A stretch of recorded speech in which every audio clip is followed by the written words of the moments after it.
of where I'm geared at, is to give you all a little better direction on any questions you may have. First and foremost, okay, so I'm a pharmacist.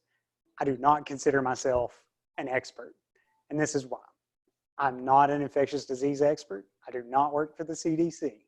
I can look at their information. I can abide by it. I can follow it. I can go, all that. I can help people understand what's being asked of them and how to handle it. But if you're looking for pure guidance, the CDC website, the Centers for Disease Control, that's our gold standard. That's what I go by. That's what all healthcare professionals should go by, not, my aunt, my cousin, my friend, my coworker, none of that. But I did want to open up a discussion where if people had any, fears or anxieties, or, how bad is it? How big is it? What we're going to do? Those things, I want to kind of open up, and, people can ask, and we'll talk through all that. But like I said, the CDC is kind of our main guidance on all this, and as it should be. And I heard a quote earlier this week, and I cannot remember because I've kind of immersed myself in it over the weekend. And I've really connected with this. And it said, my job is not to my job is not to scare you out of your wits. It's to scare you into your wits. So that's the thing. Should we freak out and panic? No. Should we do nothing and just keep living our lives, and think this is all a hoax? No. Like most things, we're somewhere in the middle, and I'll get into more depth of that, but I don't want to scare you out of your wits. I want to scare you into your wits, that you have a better understanding and kind of feel more comfortable with what's going on. And one of my big things with this, even as I tried to just take on so much information and digest what's going on, one of the things I really want people to do is talk to your physicians. Look at what they're putting on Facebook. Talk to your pharmacist. Because I'll tell you right now, national news media, they don't care much about Debbie Gilbert as an individual or Brian Cooke as an individual. They're going to say things how they want to say them so that you'll hear them how they want you to hear them. And that's a big part, of this whole thing, is where we're getting our information from. And you kind of have to take it as a collection, and see how you feel about it. But once again, the Center for Disease Control, the WHO, if you've heard that referred to, the World Health Organization, that's where your true information needs to come from when you're trying to make decisions about, should I do X, Y, or Z, and things like that. So focus on the Center for Disease Control and what the World Health Organization is saying. I don't want to make light of anything, but I also want people to understand, to take it serious. Over the past, as a pharmacist, as a healthcare professional, my opinion changed over the past 3 or 4 days, because as things evolve, I was probably, like I said, I was kind of in the middle. I probably leaned more towards, not that huge of a deal, because it's hard for healthcare professionals, one, because we see things like MRSA, these, or VRE, these really infectious, really bad bugs come through our hospital. So when you hear something like this and you realize that the therapy for most people is to stay at home, take some Tylenol, drink plenty of fluids, get through the fever, for most healthy individuals, in the big scheme of healthcare, it's really easy for us to brush it off. Not saying that that's correct. But like I said, over the past 4 or 5 days, I'm probably leaning more towards, we need to kind of be aware of what's going on. And when Debbie reached out, I was like, I think it'd be good to just for people to hear, I'm not freaking out. I'm not buying 188 rolls of toilet paper, anything like that. But I am, taking precautions just like the CDC says. And I'll go over those kind of, as we go on. But just to kind of tell you where I'm at, this is a very, very fluid situation. There's information coming from everywhere. And one of my big factors is for you all to know where to get appropriate information, and that's going to be a key of kind of what I'm talking about today. So, talk to the people who know you personally, and that can kind of help guide you on some things. Like, there's people that I know the medications they're on. I might explain what they need to do just a little bit different because they might need to take a little extra precautions, based on age, different things like that. That's what becomes important. You can get really scary trying to make like massive blanket, guidelines, because some people are going to follow them, some people won't. And it's very tricky, but I did want to, I did kind of want to start out with that. Did you have anything, Debbie, or at this point? Well, no, but just when you just said medicines, one thing that shot through my mind is, okay, so he's not actually my pharmacist, but I take prednisone, and, and immediately I thought, okay, so what happens with that? Right. So I mean, just by nature, you are more predisposed to catching this. If you did catch it, it'd probably be a little more severe for you. So as far as precautions, like I said, the CDC, the big ones, they're big 5. And I'm going to read these just to make sure that I, got them all right. We've all heard it on the news. Wash your hands. Do not touch your face. Always cough into your elbow. Stay 6 feet away, like the whole social distancing thing. If you're sick, stay home. And today, actually, the CDC is supposed to release some more guidelines on what to do if you think you are sick, as far as like when to go to the ER, when to, call your doctor, or when just to stay home and just, completely cut off, your contact with people. For somebody like Debbie, it's a judgment call, because they've said to avoid large groups. So I have 2 doctor's appointments scheduled next week, one with an endocrinologist and one with my rheumatologist. So you even think, what do you do about, of all places I would hate to go to right now would be emergency room or urgent care. Yep, but what about other doctor's appointments like that, when it's so far you have to wait 3 months to get an appointment? Should you go? Should you not go? You should go. And this is something, every doctor's office will probably handle this a little different. I think, and I'm kind of thinking of this off the top of my head, but if I had a doctor's appointment, I would get there, be in the parking lot, call the doctor's office and say, hey, when you're ready for me to come in, call me and I'll walk in. And if they're allowing to work with you like that, then great. Because it's one of those things we, kind of like you mentioned, we do not, as a healthcare system, need tons of people filling up ERs, tons of people filling up urgent cares, because, the more contact we have with each other, the more, we're going to spread it to each other. So we have to be real judicious. Now, I'm looking forward to what the CDC puts out today. Like I said, they're supposed to kind of give us better guidelines, if your temperature is this, then do this. If it's just, if you kind of fit in this criteria, then just stay home. I think that'll give us a little more idea of how that should work. But the best way, to limit your exposure to other people, especially other sick people, I think that's your best bet. And if it is just a routine, checkup, for your health, call your doctor and ask them what they want you to do, because you also don't know, kind of what's going on in their world. Like we've already ran into some things here at the pharmacy this morning that I haven't totally anticipated, with just drug orders and supplies. And that I really hadn't thought about getting into that today, but that is something we're all going to have to look at, because a lot of our drugs come from China, and a lot of them are going to get increasingly hard to obtain. And that when that'll happen, I don't know.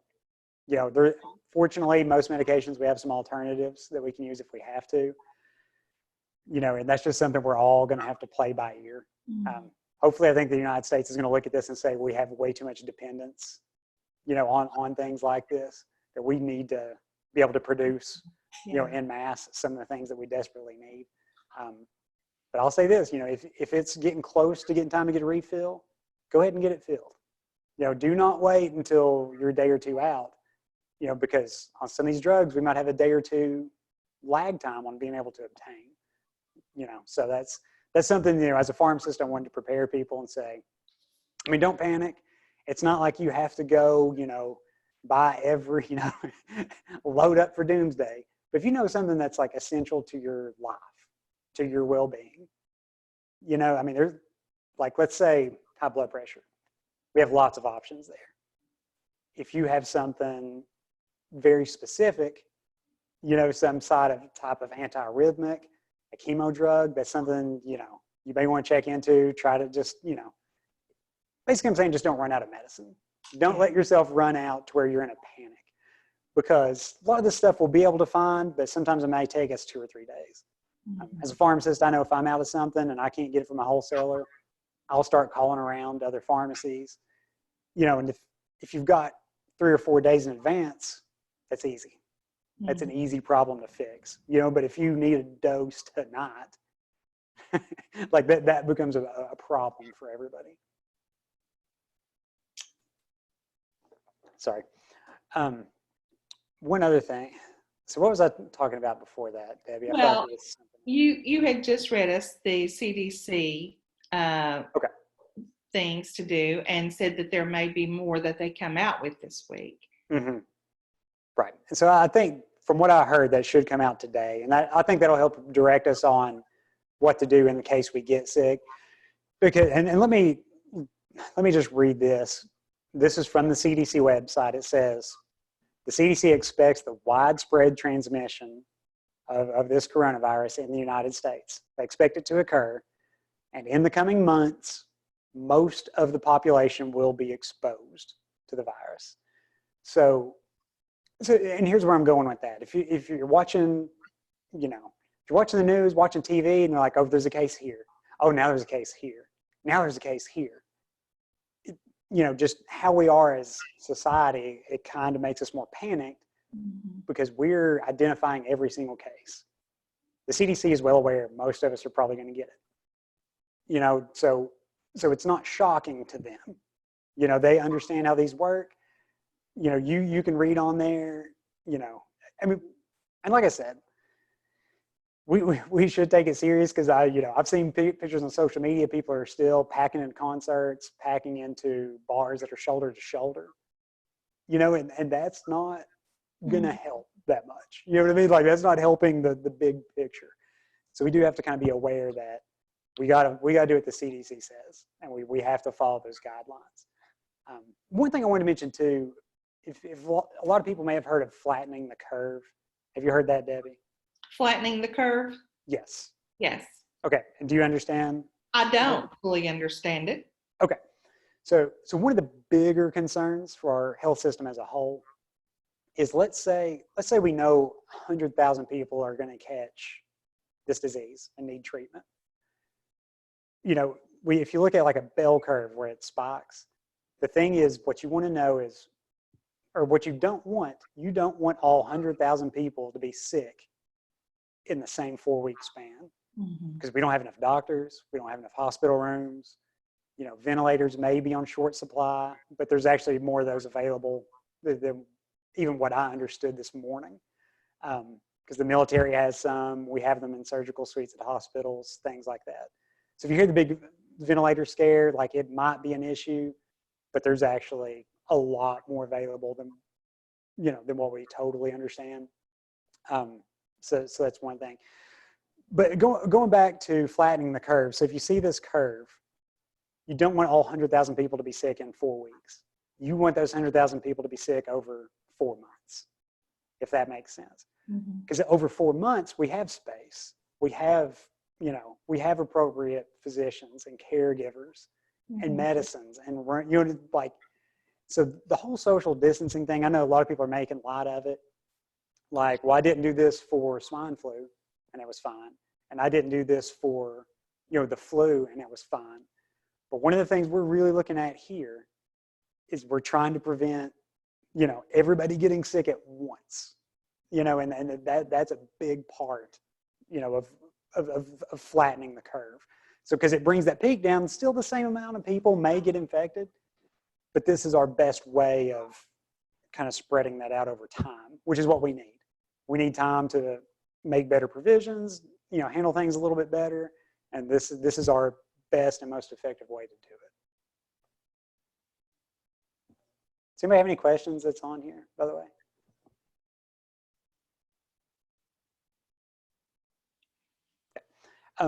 One other thing I wanted to mention too, how this is different from, let's say, the normal flu. So a coronavirus, one of the biggest things is the incubation period. So most people that get the flu within 24 to 48 hours, they're already feeling bad. They kind of know, like, I'm sick and I need to stay home. And one of the issues with this is most people don't spike a fever for 5 days, but they've been what we call shedding the virus for almost the entire time. So when I say shedding the virus, I mean, it's like in our throats, we're able to cough it out, infect other people. So you've got almost 5 days on average of people walking around healthy before that happens. And some people, they've even shown 10 days. They know when they were exposed. 10 days later is when they spike the fever and they realize that they were sick. So in that 10-day span, they could have infected a whole lot of people. And so that's how it's a little bit different, and kind of why you see more precautions being taken, because people are just trying to better prepare, trying to hit it early, which I understand. Mm-hmm. Brian, talking about all the things that we see online and different people having different things going on, I saw this one thing, and of course it was on Facebook, which was probably one of the most unreliable places that you could find something. But it talked about if you started running a fever and you started having sore throat, some of the better things to do is what you would normally do to get a sore throat would be to gargle like warm salt water or something with some apple cider vinegar in it. Does something like that help at that stage of where the virus is, or is the virus there and it's going to go on to the respiratory part of your body? What would happen there exactly? Right. So it's not going to hurt. I think it's fine to do those things, but you cannot consider that a therapy or a treatment. Mm-hmm. It's just, because it's just, that would just be inappropriate for me to even recommend, because here's the thing. If you start saying things like, oh, you can just gargle salt water and do apple cider vinegar, and you're good. Well, no, you're not. You can still shed the virus. Your course is probably still going to be about the same. It's not going to hurt. It may decrease, some of your symptoms, but large in part, it's just, like I said, it may help, a little bit. It's definitely not going to hurt. So if you want to do that, you can, but don't count on that to treatment. So if you get the virus, and is the biggest fear that you're going to end up with like pneumonia in your lungs? Is it the Correct. same thing as like just getting pneumonia? And so what if you've had the pneumonia shot? Is that going to keep you from getting this virus if you have flu shot and pneumonia shot? Nope. So the flu shot, the seasonal flu shot we all take, it's not going to help. It's not going to protect you at all for this, which is, one of the issues is that there's no real immunity in our population. So here's the thing, if, when it comes to the flu shot, if we all took the flu shot, you kind of get breaks in the spread. And we don't have that with this at all. Now the pneumonia shot, that would help you. It's not going to help you, prevent you from getting, this virus, but it would help you from progressing into getting a full-blown pneumonia, which is one of the bigger issues with this. It's not just getting the virus, it's also, the pneumonia that you get subsequently, the respiratory failure you go into, things like that. And like I said, almost everything I'm regurgitating is from the CDC. Mm-hmm. So that's where I'm getting all my information. So yeah, it's not. Well, that's where I recommend everybody to kind of get, their biggest sources of information. Yeah. I think it's important to go there to the CDC, but I also know, especially because I work with so many elderly people now, mm-hmm. that they don't exactly trust the CDC or the government or everybody else. And so right. Sometimes to have a local person sure. who they know, who they feel like they could if they had to, they could pick up the phone and call and say, what kind of medicine do I need or something, that it just calms their fears a little bit more. Sure. Yeah. You know, Oh, go ahead. well, and we're doing everything we can do on this end to help with the anxiety portion of the panic, to help them get through this process too. Right. And that's the big thing, you know, because I've seen both sides of it. You know, I've seen a lot of people who are like, this is a joke, this is crazy, you know, this is the media manipulating us, or this is the government hiding it from us. And, you know, like I get it from both sides. You know, I can see how people, you know, they think it's going to sway an election, to they're just trying to, you know, eliminate the population. You know, and if you listen to enough media outlets, it makes me anxious. And that's something that's really important. You know, anything that you watch, like we're getting bombarded with this information wise.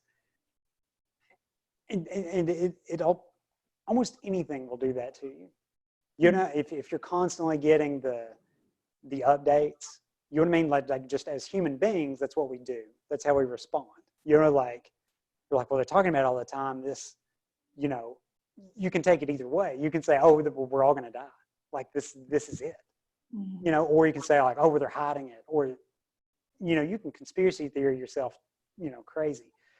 But that's why, you know, like I said, I spent a lot of time this weekend just looking through the organizations that I have to trust as a healthcare professional. The people who aren't, they don't want to incite panic, because that can be bad. There's repercussions to that. But they also don't want to brush it off, because obviously there's catastrophic consequences to that. And you kind of have to find that sweet spot of knowing who you can trust, you know, and settling in and saying, okay, the people who are in charge, the scientists, the infectious disease specialist, if they come on and they start panicking, then I'll panic. You know, like when they come on and say, guys, nobody leave their house ever. You know, that's when I'm going to, you know, get more concerned. But right now, like I said, what they've told us, wash your hands, cough into your elbow, separate by 6 feet. You know what I mean? Like they're just reducing contact. And there's still some news even that came out this morning. You know, I've heard, you know, Debbie and I talked about it when I first got on, like they're shutting down restaurants and things of that nature. I'm going to have to go and look into that and see where that's coming from, you know, kind of just to get an idea of, okay, you know, what's next. It's a fluid situation, and that's what makes it difficult, because things that I'm saying today in 48 hours may seem really, really silly. But Brian, sorry, go ahead. Could I ask you a question? You may not feel like you can answer this, but is this more airborne, or, I mean, there's so much about not touching your face. I mean, can you touch your eyes and get it? I mean, is it carried that way, or do you have to breathe it in your lungs through your mouth or your nose? Right. So officially, it's transmitted by what they call as a droplet. So droplets usually by cough. You know, you have to be pretty close to somebody to catch their coughing, you know, germs. Now, I listened to one infectious disease guy this weekend, and he said if you're breathing close, then, you know, you could transmit it that way. It's not something like, because there's other diseases like measles, I believe. Measles, you can be across the room. It is very, very, very contagious just through normal breathing.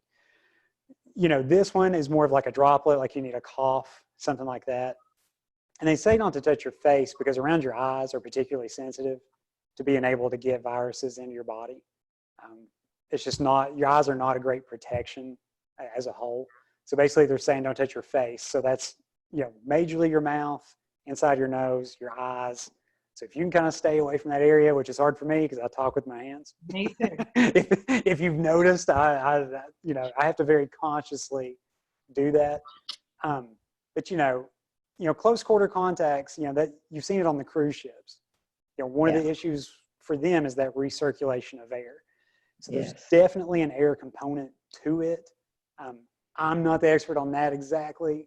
You know, I can tell you, yes, there is a component to it. How bad it is, you know, from what I've read this weekend, you know, comparing it to something like the measles that can, that easily transmit just, across the room. It's not at that level, but if everybody would cough into their elbows, and you kind of keep that 6 feet, then you're going to majorly limit, your possibility of getting it. Oh, that's the reason I thought, if you go to Walmart and pick up a box that somebody sneezed on 24 minutes ago, would you be susceptible to getting it, or would you have to then put your fingers like in your mouth or nose? Right, you would have to put your fingers in your mouth or nose just by you touching it. You can get like secondary, this hand touches this hand and, then you touch your face. But in general, just you touching your hand on it, that's not, you're not going to be instantly infected from that. But if you did touch that box, and I think, I'm trying to remember on surfaces how long they said.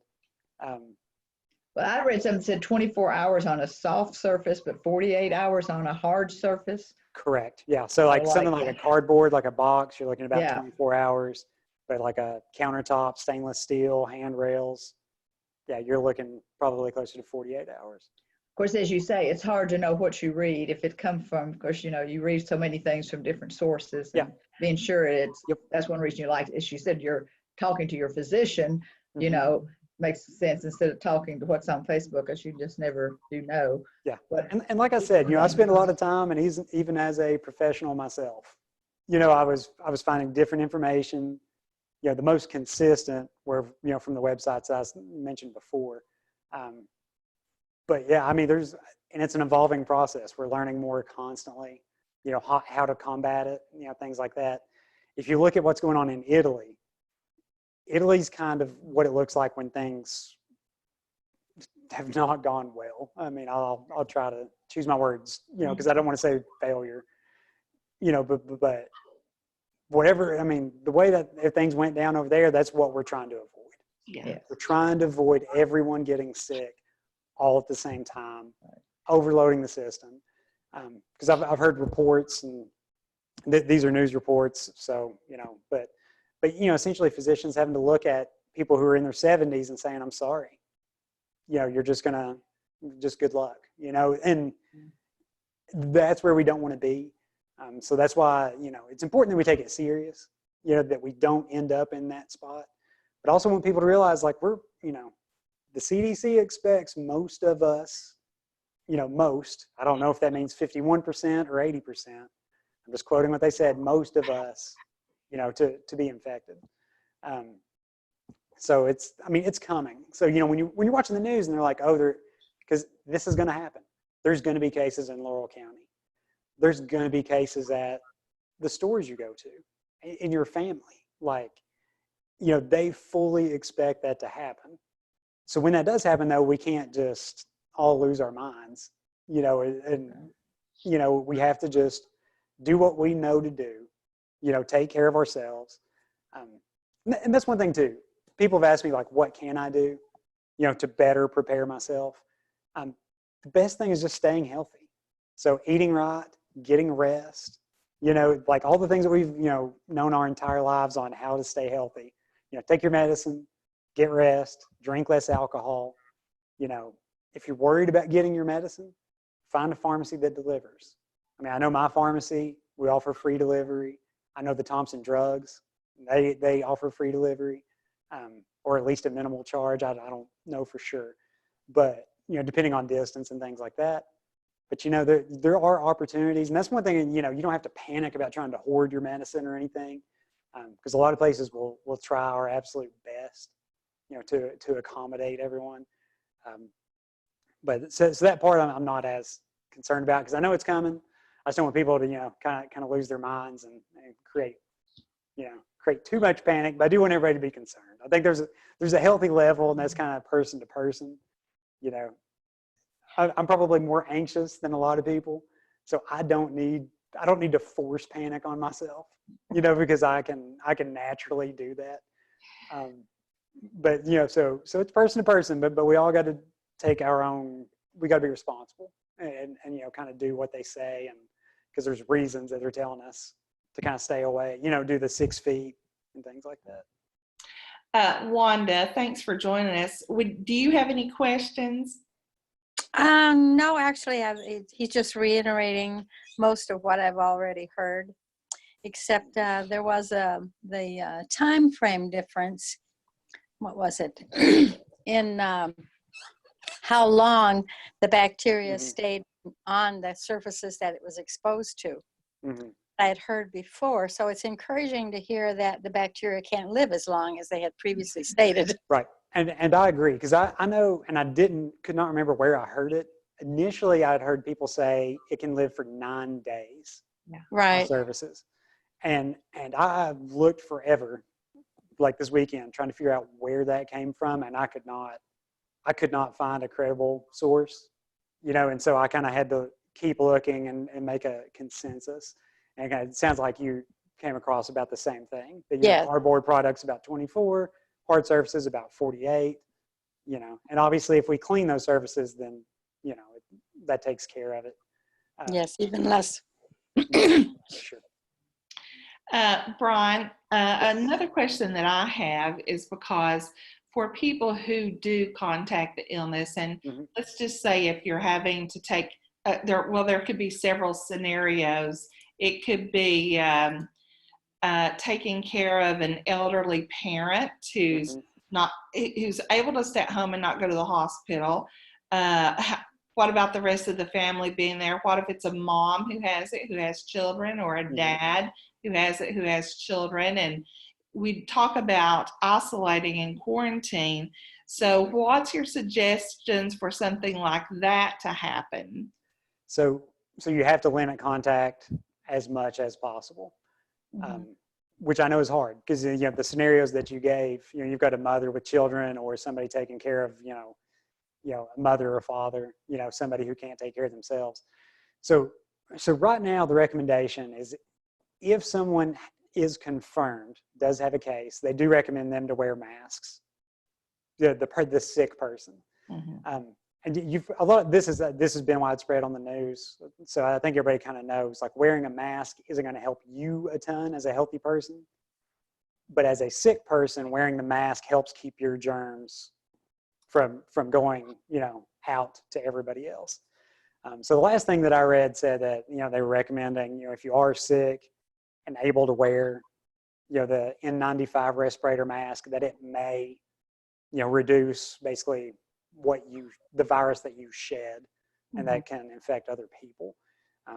If you're a close quarter caregiver, so, like nursing staff, home health nurses, and you are working with someone who is known, confirmed case, I think that they are recommending, masks and what we call PPE, personal protective equipment. But in general, just walking around with a mask on, that's, keeping yourself from touching your face is going to be way more beneficial than the mask will. Well, I saw people shopping over the weekend with masks on, and I wondered, so what if someone's elderly or somebody in your family's sick and they need a mask and you can't find masks? Right. Well, that's the problem we're running into in all healthcare settings, and even industrial settings, because there's people who work in manufacturing, and depending on the therapies and things that get produced over the next month, when we ramp all these things up, like trying to make new ventilators or trying to make new drugs, and we're out of masks. The health system as a whole, like the masks that we're required by OSHA to wear, are on very, very, very, very short supply.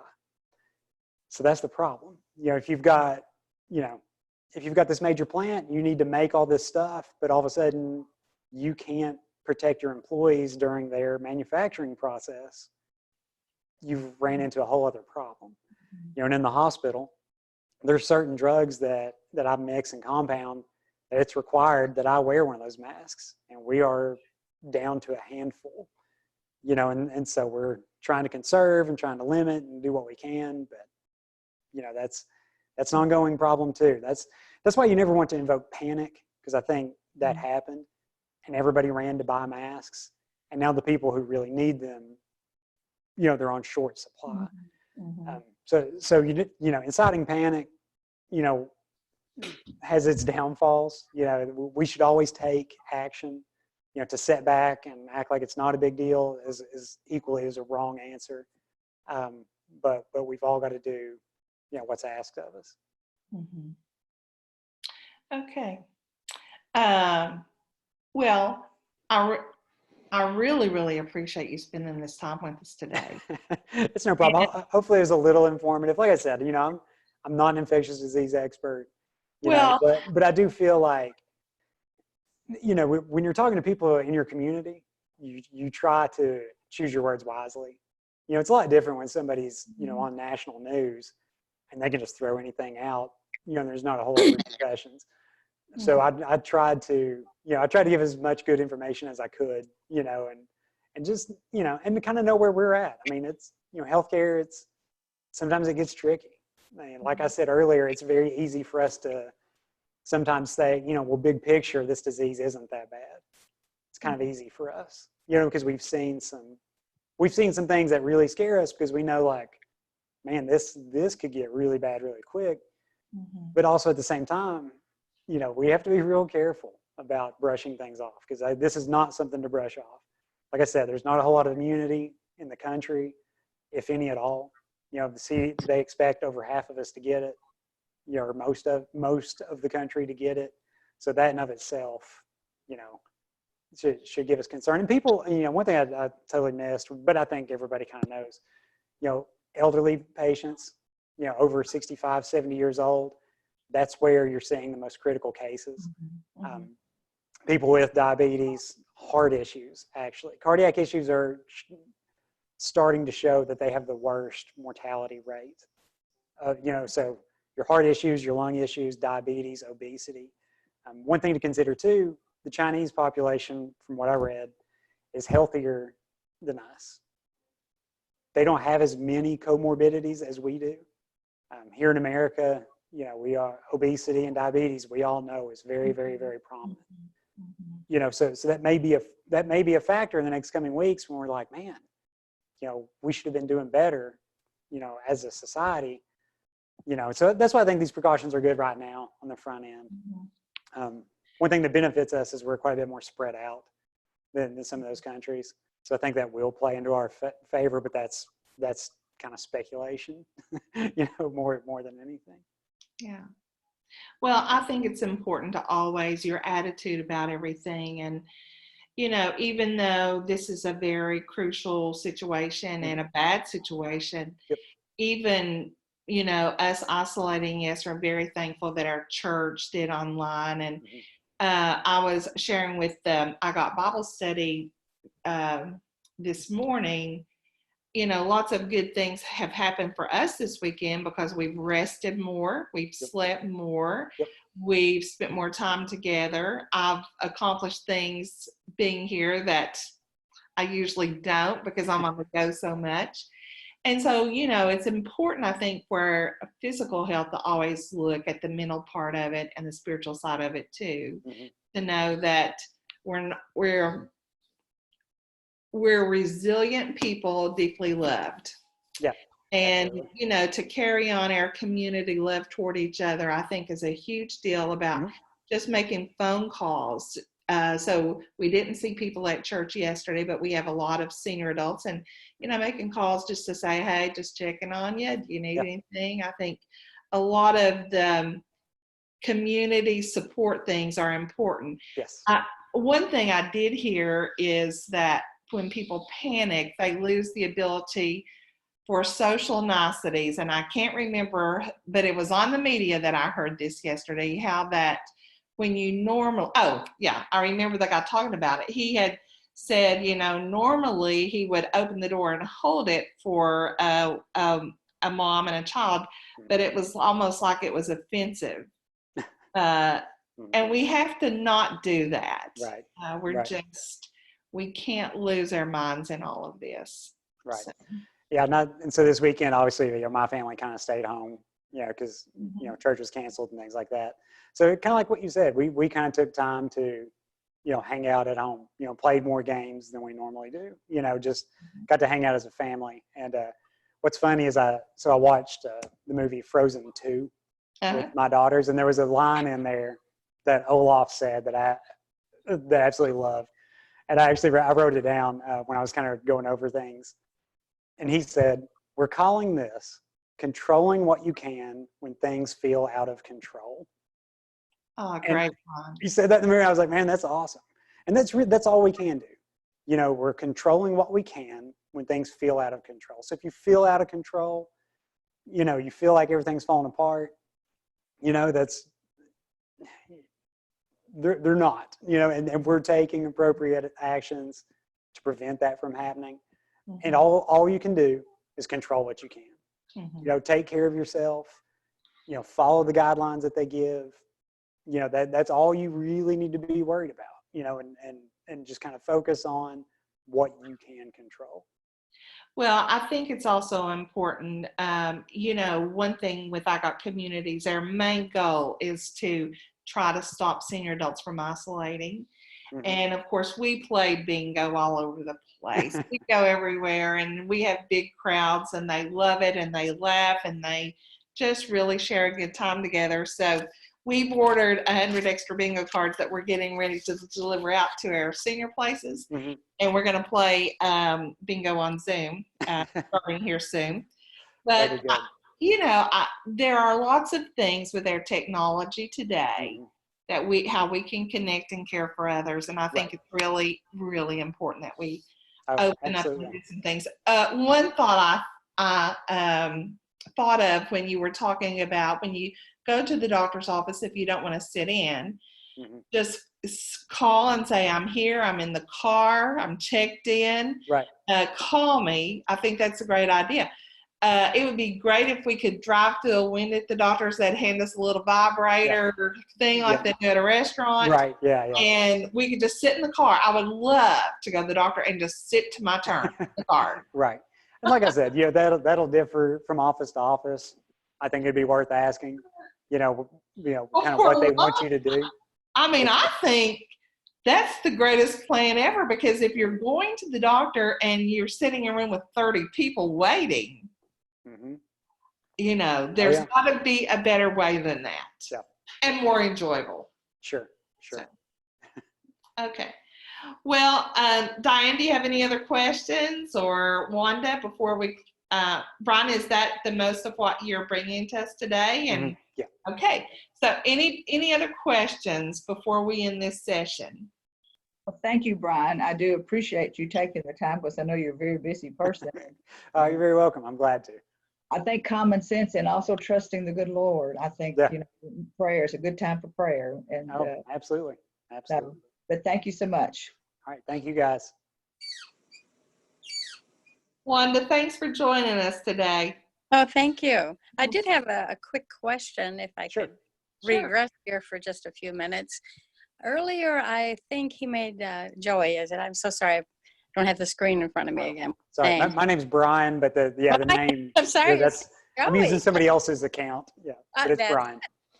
If I heard you correctly, you had said that you could be ill and you would go to the doctor to find out what was wrong. And they would send you home saying they weren't sure, you know, probably had the flu or something. But that in 10 days after that, you could actually become ill with this virus. Did I hear you say that correctly? So what I was referring to is something called incubation time. So you actually wouldn't feel ill early. So here's what I'm saying. Like, let's say I had it, and I, gave it to Debbie. Debbie may have the disease, may be spreading the disease for the next on average 5 days before you get the fever. Some people, it's actually going to like 10 to 12 days. So that's what we call the incubation period, the time that you get infected to the time that you feel bad, if that makes sense. Okay. So you wouldn't have gone to the doctor, beforehand, but by the time that you do go to the doctor, you start feeling bad and you go, that you may have been spreading it for around 5 days is the average before people start to initially feel bad, but it can be as long as 10 to 12 days. Okay, so you would not have been ill previously. You would, correct. When you became sick, you would actually have the virus. Right.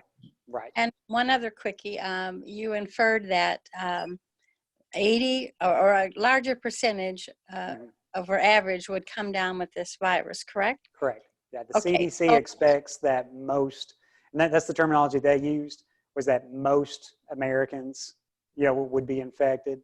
And I don't know if that means 51% or if that means 80%. Right. Because right. they didn't put a number on it, and smartly so. but Yeah. they did say most, so you have to expect more than half. And is their plan in all of this for, not allowing so much exposure is that they will then, by then, perhaps have a reasonable way of treating it? That is part of it, yeah. So limiting the exposure helps flatten the curve that I talked about earlier. Right. But it also buys us more time. So the thing is, like, yeah, there are some therapies. I've read on some drugs that they're trying. I'm not going to talk about those yet because those are completely just anecdotes and experimental, and it wouldn't be appropriate to even throw some of those out. But there's a lot of therapies that are looking at that are showing some promise. A lot of people ask about vaccines.